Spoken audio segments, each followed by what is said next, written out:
अस्सलामुअलैकुम। आज का हमारा टॉपिक है ब्रीडिंग ओपन करने के हवाले से और कुछ न्यू पेयर जो हैं वो कॉलोनी के अलावा सिंगल केज के अंदर छोड़ने के हवाले से। टोटली आज मेरी बात जो होगी वो सिंगल केज के ऊपर होगी, फार्मिंग के ऊपर होगी।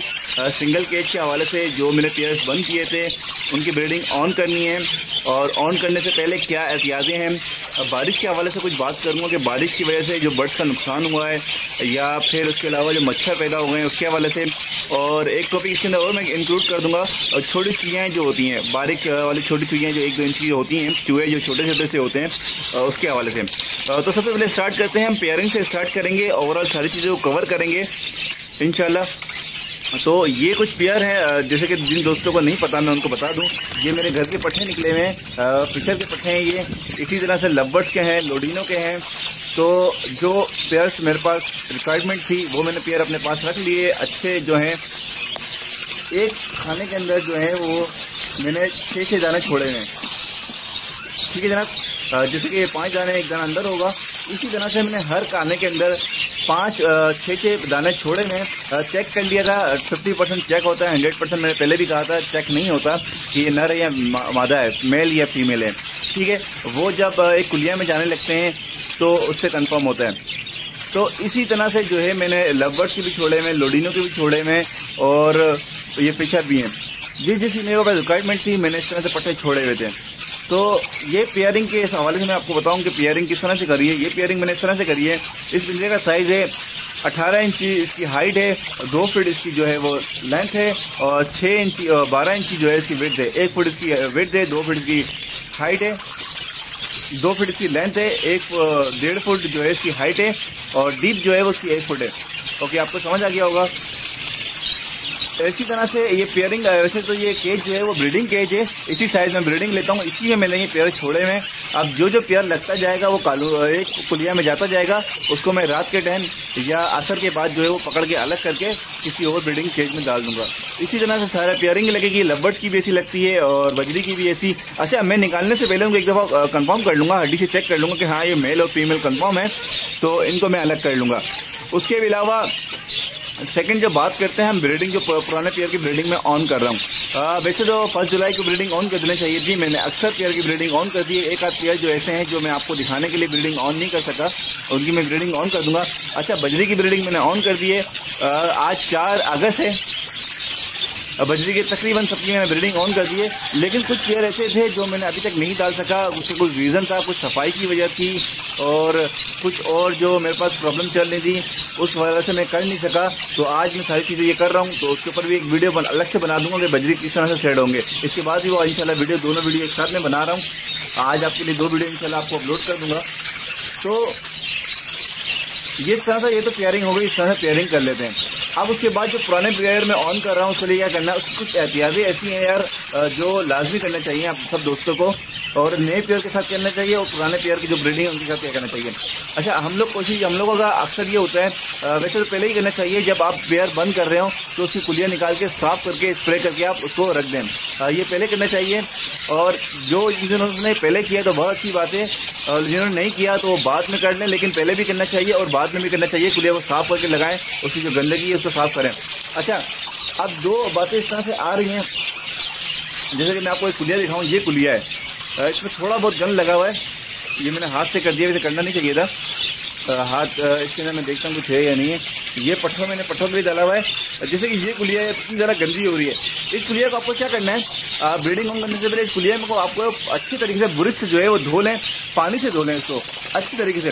और उसके बाद जो है पानी में बेशक आप 2-4 कतरे जो हैं वो फर्मा किलर के डाल दें, या 4-5 के अंदर, अगर एक बाल्टी है तो उसमें 10 ड्रॉप डाल दें, एक बाल्टी के अंदर बहुत है तो उस बाल्टी से इसको आप धोएं। पहले साफ़ पानी से धो लें, नॉर्मल पानी से, उसके बाद ये जो फर्मा किलर के पानी से धो लें, उसके बाद जो है इसके ऊपर स्प्रे कर दें। अच्छा, मटकी अगर आपकी साफ़ है, जैसे कि ये दिख रही है इस तरह से बिल्कुल साफ़ है, पूरी मटकी साफ़ है, अंदर से भी साफ़ और बाहर से, दोनों तरफ की बात हो रही है, ये अंदर से भी साफ़ है और बाहर से भी साफ़ है, तो आप सिर्फ बुरिश मारें और उसको धोने की ज़रूरत नहीं है। उसके बाद फर्मा किलर अंदर स्प्रे करें और बाहर करें और इसको फाइनली इसको आप लगा दें, ठीक है जनाब।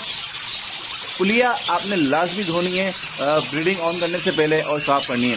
अच्छा, मैं एक बात यहाँ पर दोस्तों से कुछ बाद में दोस्त मसला कर जाते हैं।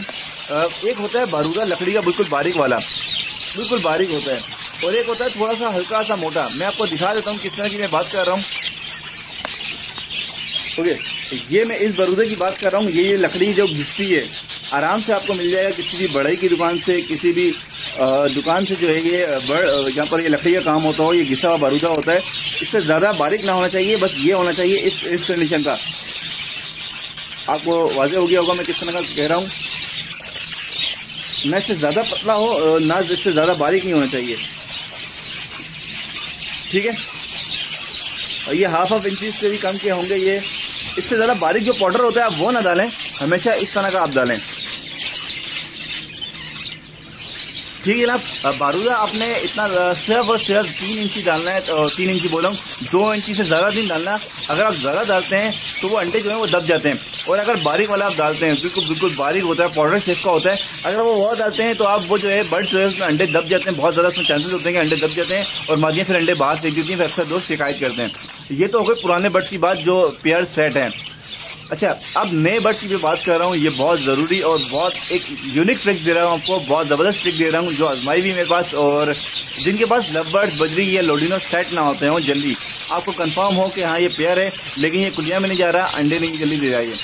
लेकिन इसके बाद पहली बात ये कि आपकी एज आपको कंफर्म हो कि हाँ वो 9 महीने से अवब का है, 9 महीने से पहले का, तो वो ब्रीडिंग नहीं कर लेगा, आप कुछ भी कर लें, ठीक है जनाब। ये चीज़ें सारी पहले कंफर्म किया करें, उसके बाद सारी इश्यूज इंक्लूड होते हैं। तो सबसे पहले एज उसकी कंफर्म हो कि हाँ ये 9 महीने से ऊपर का है, 10 महीने से ऊपर का पेयर हो गया है, ये इसकी एज जो है वो 12 महीने तकरीबन है। तो फिर आप ये सारी जद्दोजहद करें, वरना ये फजूल है, सारी चीज़ें काम करना फजूल है आपका। तो आपने करना ये गन्ने का रस आप अमूमन पीते होंगे दोस्त, देखा होगा कि उस गन्ने के रस में से जो है वो गन्ने का जो छिलका बचता है, जो मशीन से निकलने के बाद बारीक वाला नहीं, जो बिल्कुल साबुत होता है, 1-1 फुट का जो साबुत बच जाता है, आप वो लें, उसको अपने छत पे रखें, धूप में रखें, सुखाएं 3 दिन तक, बिल्कुल सूख जाए, बिल्कुल ड्राई हो जाए, हल्की सी भी नमी ना हो। 3 दिन से बेशक ज़्यादा रख दें आप, अगर धूप से निकल रही तो आप ज़्यादा रख दें, 5-6 दिन रख दें, उसको खोल के फैला के रख दें, उसको कोशिश करेंगे तोड़े ना, साबुत 1-1 फुट का रखें। उसके बाद आप क्या करें, जैसे कि अपनी कुलिया है आपकी, ये बॉक्स है ये वाला हैंडी, ठीक है जनाब, इसके अंदर खड़ा कर दें, बिल्कुल ठूस दें इसको कि उसका जो है मुंह जो है, जिस कुलिया का जैसे कि ये मुंह है, ये नज़र ना आए। और इसको 2 इंची से हल्का सा आगे से हल्का सा खोल दें और ये कुलिया को आप ऐसे लगा दें। फिर आप देखें कि कितनी जल्दी जो है वो बर्ड उसके अंदर जाके घोंसला बनाएगा और कितनी जल्दी वो सेट होगा। इंशाल्लाह बहुत जल्दी सेट होगा। मैं इसी तरह से करता हूँ नए पेयर को, ये पेयर बहुत जल्दी सेट होते हैं।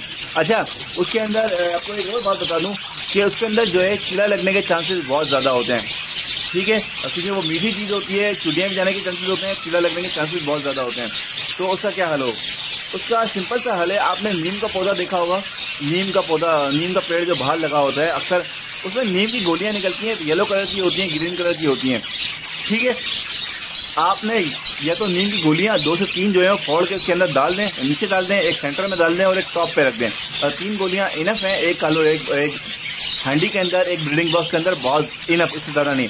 अच्छा, नॉर्मली अगर आपको वो ना मिले तो नीम के पत्ते हो लें आप, शुरू की जो टहनी होती है, कम से कम 8, 9 या 10 पत्ते जो हैं वो हर टहनी, हर कुलिया के अंदर आप रख दें। इंशाल्लाह एक बिल्कुल ज़मीन पे डाल दें, टॉप नीचे डाल दें और एक बीच में डाल दें, एक टॉप पे डाल दें, सारे पत्ते डाल दें आप, थोड़े 10-15 पत्ते डाल दें, बहुत हैं। पत्ते वो होना चाहिए जो बेशक गीले पत्ते हों, अच्छी बात है ज़्यादा गीले हों, वो डाल दें तो बेहतर है, ठीक है। अच्छा, कुछ दोस्त काफूर की गोलियां डाल देते हैं, वो आप बिल्कुल नहीं कर रहे हैं, कभी भी ये चीज़ ना करना, क्योंकि काफूर की गोलियां जो है बर्ड खा जाएगा उसको और वो मर जाएगा। कभी भी कोई दोस्त ये गलती ना करे कि उसके अगर बॉक्स में, ब्रीडिंग बॉक्स में कीड़े लगते हों तो काफूर की गोलियां कभी भी ना डालें। कुछ दोस्त ऐसे हैं जिन्होंने एक्सपेरिमेंट किया और उनके बर्ड्स को नुकसान हुआ। तो आप हमेशा वो एक्सपेरिमेंट किया करें जो दूसरे से सुना हो, जिनका एक्सपेरिमेंट कामयाब हो गया हो। हर सुनी सुनाई बात पे इस तरह से फ़ौरन अमल ना किया करें। जिन दोस्तों को नुकसान हुआ इनको ज़्यादा पता होगा, ठीक है जनाब। नीम के पत्ते अगर आप डालते हैं तो उसका कोई साइड इफेक्ट नहीं है, बर्ड्स के लिए बेहतर है और अच्छा है। और बच्चे जब निकलेंगे इंशाल्लाह कीड़े नहीं होंगे। अगर बच्चे निकल जाते हैं उसके बाद आप डालना चाहते हैं तो आप तब भी डाल दें, बर्ड्स को अच्छा लगेगा तो खा लेगा, वैसे नहीं खाएगा वो। और उसका कोई साइड इफेक्ट नहीं है अगर वो कुछ खा भी ले बर्ड्स, ठीक है जनाब। अगर बारीक बारीक टहनियाँ होती हैं अगर वो भी डाल दें तो इश्यू वो भी नहीं है। अगर जैसे कि पत्ते के साथ में कहने का मकसद ये था कि पत्ते का बिल्कुल शुरू का पत्ता होता है जिसमें बिल्कुल टहनी शुरू होती है, बिल्कुल सॉफ्ट पत्ते होते हैं, उसकी टहनी भी आप डाल दें, लगाया उसकी टहनी के साथ 1-2 इंच की टहनी होगी उसकी, वो उससे मैं डाल दें 10-12-15 पत्ते लगे होंगे, वो अगर आप डाल दें तो मसला नहीं है। अच्छा, ये सिर्फ नारियल के अंदर नहीं बोल रहा, ये तमाम अपने ब्रीडिंग बॉक्स के अंदर आप डालें, इंशाल्लाह आपके बर्ड्स के अंदर इंशाल्लाह कीड़े बहुत कम जो होते हैं वो उनकी तादाद बहुत कम हो जाएगी, जो एक्स्ट्रा कीड़े होते हैं इंशाल्लाह वो नहीं आएंगे। अच्छा, सेकंड बात, हमारे कॉलोनी अभी जो बारिश का बाद सीज़न हुआ है, कॉलोनी दोस्त कुछ कुलियाँ दोस्तों ने बाहर छत पे रखी हुई थी, उनकी कुलियाँ गीली हो गई हैं, तो वो डायरेक्ट कुलियाँ अपनी ना लगाएं, क्योंकि बारिश के अंदर जो जरासीम कीड़े मकोड़े हमारे अक्सर देखा होगा हमने गंदी कुलियाँ रखी होती हैं तो उसके अंदर पानी पड़ता है तो उनमें बहुत गंदी स्मेल आ रही होती है। ठीक है, आपने वो कुलियाँ डायरेक्ट नहीं लगानी, उन कुलियों को तो आपने मस्त धोना है, अच्छे तरीके से साफ पानी से धोना है, उसके बाद स्प्रे करके उसके 1 आध दिन छोड़ने के बाद वो आपने लगानी है, क्योंकि उसके अंदर बहुत ज़्यादा चांसेस होंगे कि आपके पास जरासीम भरे हुए होंगे, तो वो कुलियाँ आपने कभी भी नहीं लगानी, तो साफ करने के बाद 1-2 दिन धूप में रखने के बाद उसको आप लगा दें। ठीक है जनाब, ये चीज़ क्लियर हो गई। उसके बाद मैंने एक बात करी थी, हमारे कॉलोनी के अंदर फार्म के अंदर बारिश के बाद बहुत ज़्यादा मच्छर हो गए, तो आप कोशिश करें कि नीम के पत्ते कहीं तोड़ के लाके आप उसमें फार्म में टहनियाँ कहीं अलग अलग जगह पे लगा दें, स्प्रे लाजमी करें, शाम में पानी अपने बर्ड्स के अंदर या फार्म के अंदर ज़मीन के ऊपर कहीं पड़ा ना रहने दें, ताकि जो है वो बर्ड्स जो हैं वो आपको डिस्टर्ब ना करें, जब आपके बर्ड्स को मच्छर डिस्टर्ब ना करें। और कोशिश करें कि अपने फार्म में इस वक्त मौसम के हवाले से एक ग्रीन कलर का जब नेट आता है, जैसे कि ये मैंने लगाया हुआ है, ये आप लगा दें हर जगह, जहाँ जैसे आपका फार्म खुला हुआ है वहाँ आप ये लगा दें तो बेहतर है, क्योंकि मच्छर जो है वो इस वक्त बहुत ज़्यादा बड़े हैं, वो आपके बर्ड्स को डिस्टर्ब कर रहे हैं, काट रहे हैं, प्रॉब्लम्स होती हैं, तो मच्छर से अपने बर्ड्स को बचाएं। अगर आप ये नहीं कर सकते तो स्प्रे डेली बेस पे करें, जब तक आपके ये मौसम चल रहा है या मच्छरों का। ठीक है, ये आप एहतियाती लाजमी करें, ये इस वक्त बहुत डिस्टर्ब कर रहे हैं हमारे बर्ड्स को, फार्मिंग के हवाले से भी हों या कॉलोनी के हवाले से हों, तो इस चीज़ का एहतियात करें मच्छर। और सेकेंडली मेरे फार्म में छोटी वाली चिड़ियाँ हुई हैं, उसको आप दवाइयाँ से मारें, जिससे आपके पास जो दवाई मिलती है उसको आप ख़त्म करें, क्योंकि वो जो होता है वो अंडे खा जाती हैं, आपके छोटे बर्ड्स के जो अंडे होते हैं वो खा जाती हैं। जैसे भी अभी कुछ बर्ड्स दे रहे हैं, बजरी कुछ अंडे दे रहे हैं, तो उनके अंडे मेरे पास से निकाल के ले गई हैं, कुछ खा गई हैं, तो मैंने तो उनको मार दिया है, कुछ तरीके से पकड़ा है उनको। मैंने एक वो बनाया था, इसको पकड़ने के लिए एक बाल्टी से बनाया था, वो जो वीडियो देखने किस तरह से बनाया था वो भी बेस्ट तरीका है, उससे आ जाती हैं। लेकिन ये नहीं कि एक दिन में आ जाएंगी, 3-4 दिन लगेंगे, एक एक करके 2-2 करके आपके पास जितनी है इंशाल्लाह अच्छी छुट्टी जाएंगी। उन्हें अपने फार्म से जल्द ख़त्म करें।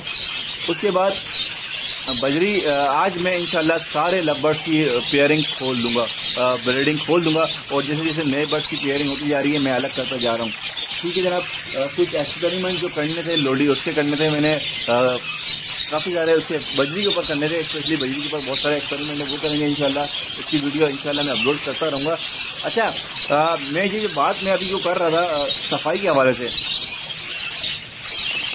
सफाई जो है इस वक्त आपकी बहुत ज़्यादा ज़रूरी है यार। जो भी बर्ड्स आपके बीमार हैं उनको अलग कर दें। अच्छा, कुछ इस वक्त फार्मिंग के हवाले से मैं आपको एक बात बताऊं, कुछ पेयर जो है मेरे एक्सपायर हो गए थे, जिनकी एज पूरी हो गई थी, कुछ को मैंने सेल आउट कर दिया।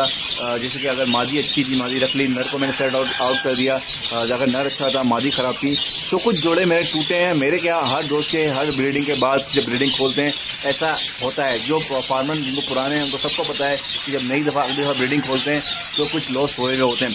तो उसको मद्देनज़र मैंने कुछ पेयर अपने लिए जैसे कि फिशर के रखे हुए हैं, बराबर में लोडिनो के हैं, और लवबर्ड्स के काफ़ी सारे मैंने रखे हैं, और बैक साइड आपको नज़र आ रहे होंगे लवबर्ड्स के मैंने पेयर रखे हैं। तो ये सारा मकसद, ये प्लानिंग पहले से होती है। ये सारे मैंने पेयर रखे हुए हैं, इनको इंशाल्लाह जो पेयर मेरे ख़राब हुए हैं उसमें ये डालूंगा, उनकी जगह ये पूर करेंगे। कुछ बजरी के पेयर मैंने इस दफ़ा बढ़ाए हैं। इस दफ़ा इंशाल्लाह मैं कोशिश करी है कि 30 से 40 पेयर मैंने बजरी के और इंक्लूड करें। केस्टिस कुछ बढ़ाएँ, स्पेलो कुछ बढ़ाएँ, कुछ इस तरह से मैंने चीज़ें करी हैं। अच्छा, ये सारी प्लानिंग जो होती हैं ये पहले से चली होती हैं, क्योंकि देखिए अब एंड टाइम आ गया है। अब तो जाहिर सी बात है, अगर मैं अब रखूँगा तो वो जाके दिसंबर जनवरी में तैयार होंगे। मैं बजरी की बात करूँ, फीचर करूँगा तो वो नेक्स्ट ईयर ही तैयार होंगे। तो ये सारी चीज़ें मैंने आपको शुरू में बताई थी कि ये सारी प्लानिंग होती हैं। आपको फार्मिंग के हवाले से सारी चीज़ों का अंदाज़ा होता है कि मेरे इतने पेयर ख़राब होंगे तो मैं इतने पेयर मज़ीद रखूँ, जो मेरे जो फिलिंग ख़राब होंगी, जो मेरे केज खाली होंगे उसमें मैं नए पेयर जो जगह बनेगी उसमें पट्ठे रखनेंगे। जैसे कि ये मेरे पट्ठे रखने थे, मेरे कुछ पेयर मैंने ख़राब हुए, कुछ मैंने बेचे, कुछ मादियाँ ख़राब हुई। तो अभी जैसे ब्रीडिंग शुरू होगी, कुछ मादियाँ एक्सपायर होंगी, नई मादियाँ जो होती हैं, आप ये चीज़ याद रखिएगा। अब लवबर्ड्स के अंदर बजरी के लवबर्ड्स फेलो लव बर्ड्स के अंदर, लोडिनो के अंदर और फिशर के अंदर जब मादी ब्रीडिंग पे आ रही होती है, अंडे दे रही होती है, तो चांसेस होते हैं कि मादी मर जाती हैं। अक्सर अगर 100 में से अगर 3-4 मादियाँ मरती हैं तो आप इसका मतलब है आपके 3-4 पेयर ख़राब हो रहे हैं। तो उसके मद्देनज़र हमने सब चीज़ों को देखना होता है। हमेशा हर साल में एक्स्ट्रा 10 से 15 पेयर मैंने शुरू वीडियो में आपको बताया था। ये वीडियो में जनवरी फरवरी में आपको बताया था कि मैं पेयर कुछ रख रहा हूँ कि जब मेरे पेयर ख़राब होंगे तो उनकी जगह ये फील करेंगे। तो 10 से 15 पेयर मैंने एक्स्ट्रा रखे थे। वो जो है पेयर उन बर्ड्स की फीलिंग को पूरी उनको फीलिंग करेगा जो बर्ड्स मेरे ख़राब हुए हैं। ठीक है जनाब। अब ये ब्रीडिंग में खोल रहा हूँ और आप तमाम दोस्त भी जो अच्छा एक बात मैं आपको यहाँ पर आपको बता दूँ कि ये भी बात जितनी भी करी है कराची के मौसम के हवाले से करी है। कुछ दोस्त मेरे इंडिया के देखने वाले हैं, कुछ पंजाब साइड के, कराची से बाहर के, अलग अलग जगहों के, अलग शहरों के, अलग मुल्कों के। तो ब्रीडिंग जो मैं ऑन कर रहा हूँ वो कराची के मौसम से हवाले से कर रहा हूँ, कराची की टाइमिंग के हवाले से कर रहा हूँ। तो जिन दोस्तों का मौसम उनके शहर के हवाले से, उनके मुल्क के हवाले से बदलता है, जैसे ब्रीडिंग सीज़न होगा, जो दोस्त मेरे सवाल करना चाहेंगे जिस मुल्क का मुझे, जिस शहर का मुझे पता होगा, मैं उसको कमेंट्स कर दूँगा, बता दूँगा कि यार आपका सीज़न जो है वो ब्रीडिंग का इस टाइम शुरू हो रहा है। वैसे अमूमन जो है इंडिया पाकिस्तान में यही सीज़न है जो अभी अगस्त का शुरू हो रहा है। उसके अलावा जो आसपास के मुल्क हैं उनका सीज़न अगर अच्छा, जैसे कि मैं आपसे एक बात करूं, जैसे कि कराची में बर्फ़बारी नहीं होती है, बर्फ़ नहीं पड़ती है, यहाँ पर सर्दी इतनी ज़्यादा नहीं होती है। कुछ जैसे कि हमारे कश्मीर की तरफ चले जाएं, ऊपर की तरफ चले जाएं, या इंडिया की तरफ चले जाएं, इंडिया के कुछ ऐसे शहर होंगे जहाँ पर बर्फ़बारी होती होगी और कुछ शहर ऐसे होंगे जिसमें बर्फ़बारी नहीं होती। इसी तरह से पाकिस्तान में भी कुछ शहर ऐसे हैं जहाँ पर बर्फ़बारी होती है और कहीं नहीं होती। कुछ शहरों में अभी भी ठंडक बहुत ज़्यादा होगी, तो वहाँ तो ब्रीडिंग बंद करना उनका हिसाब से होगा, किस महीने में उनके यहाँ जो है वो गर्मी पड़ती है तो उस हिसाब से होगा। और जो कराची का जो है वो मैं आपको बता रहा हूँ कि अगस्त में जो है ब्रीडिंग खोल दी मैंने, मई के एंड में ब्रीडिंग बंद करना शुरू कर दी, जून जुलाई 2 महीने बंद करी, उसके बाद जो है मैंने ब्रीडिंग खोल दी है। और जिन दोस्तों के अपने हवा जो उनको अपने मौसम के हवाले से पता है तो वो इस हवाले से करें जहाँ मौसम की गर्मी, अगर वहाँ पर गर्मी जो पड़ती है, अगर अगस्त में ज़्यादा गर्मी पड़ती है तो वो अगस्त जुलाई में बंद करें अपनी ब्रीडिंग, सितंबर में खोलें। और किसी की अगर मार्च अप्रैल में ब्रीडिंग गर्मी ज़्यादा पड़ती है तो मार्च अप्रैल में ब्रीडिंग कोशिश करें कि गर्मी में बंद करें। वैसे इनका ब्रीडिंग सीज़न जो है वो बारिशों के बाद मौसम जो है शुरू होता है। हमारा कराची में बात करूं तो इनका सीज़न जो है वो अगस्त में शुरू हो जाता है और तकरीबन सब जगहों में यही इनका जो टाइम पीरियड है वो अगस्त का ही है। लेकिन फिर मैं मौसम के हवाले से बात कर रहा हूँ कि जिस मौसम में ब्रीडिंग सीज़न तो इनका यही टाइमिंग यही है इनकी अगस्त से। लेकिन जिन शहरों में गर्मी अगर आगे पीछे पड़ती है तो वो अपना टाइम चेंज कर सकते हैं, मतलब कि ज़रूरी नहीं कि अगर वो अगस्त में ब्रीडिंग खोलें। अगर उनकी जुलाई में मौसम अच्छा हो गया है तो जुलाई में मौसम ब्रीडिंग खोल दें। ठीक है जनाब, कम से कम 2 महीने बंद करें, ब्रीडिंग रोकें, इनको बर्ड्स की हेल्थ अच्छी करें। वरना अगर बहुत ज़्यादा मौसम अच्छा रहता है 12 महीने तो कोशिश करें कि 1 महीने आप ब्रीडिंग बंद करें, उसके बाद ब्रीडिंग खोल दें तो बर्ड्स के ऊपर इतना इफेक्ट नहीं पड़ेगा, क्योंकि मौसम से बहुत फ़र्क पड़ता है उनकी डाइट के ऊपर, हेल्थ के ऊपर। जिन दोस्तों ने चैनल को सब्सक्राइब नहीं किया वो सब्सक्राइब कर लें ताकि मेरी मज़ीद वीडियो मिलती रहे। अच्छा, मैं जो हूँ वो आपको लास्ट टाइम भी कहा था कि मैं डेली बेस पे डेली की ब्रीडिंग की मैं वीडियो बना रहा हूँ। ये बजरी की नेक्स्ट वीडियो मेरी ये बजरी की है, इंशाल्लाह मैं आज बना रहा हूँ। उसके बाद ये बजरी मैंने नर अलग रखे थे, मादी अलग रखी हुई थी, इनके ऊपर मैं अभी इसके बाद काम कर रहा हूँ। इस वीडियो के बाद वो आपको मैं दिखाता हूँ किस तरह से करता हूँ। अल्लाह हाफ़िज़, फ़ी अमान अल्लाह।